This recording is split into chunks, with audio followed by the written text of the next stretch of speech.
বিমানটা যখন পড়ছে তখন অনেক আওয়াজ পাইছি। আওয়াজ পাওয়ার পরে আমরা গেছি, যাওয়ার পরে দেখি আমরা যেন আগুন জ্বলতেছে। তো অনেক পোলাপান শরীর একবারে সব অলঙ্গ অবস্থা, সারা শরীরের চামড়া গেছে গা। তো তারপরে আমরা যাওয়ার পরে দেখছি সেনাবাহিনীরা উদ্ধার করতেছে। তারপর 3বার নামছে প্লেন, নামার পরে লাস্ট যেন বার করে রাখছে 2জন 3জন 4জন একলগে তুলছে ফেরি খাটের ভিতরে 3জন 4জন একলগে তুললে নিয়ে প্লেনে তুলছে, সবাই বাচ্চা।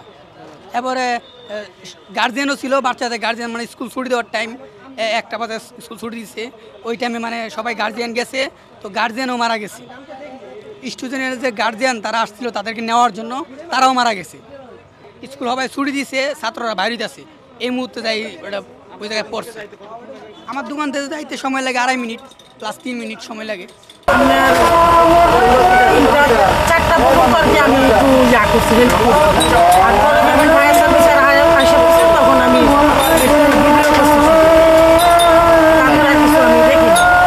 হঠাৎ একটি শব্দ হয়, আমরা সবাই ছাত্রজন, আমরা এসেছি পরীক্ষার্থী, তো আমাদের এখানে আশেপাশে যারা ছিল সবাই ঘুমের মতন অবস্থায় ছিল। শব্দ শোনার পরে আমরা বের হই, সবাই বলে যে প্লেন ধস হয়েছে। প্রথমে বিশ্বাস হয় না, এরপরে আমরা সবাই আবার বের হই।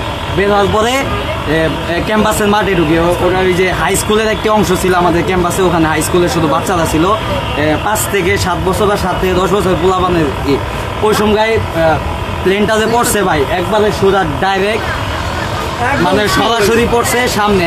ইভেন যে বরাবর পড়ছে ওই জায়গাতে সরাসরি হইলো 20 জন স্টুডেন্ট ওখানেই ক্লাস কোচিং করতেছিল, ওখানেই কোচিং করতেছিল 20 জনের মতো।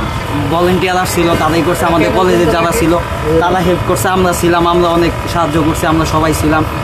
এই আর কি এখনকার ঘটনা। এখন এই যে আরও ইনভেস্টিগেশন চলছে, এগুলো আরও দেখা যাবে কী হবে।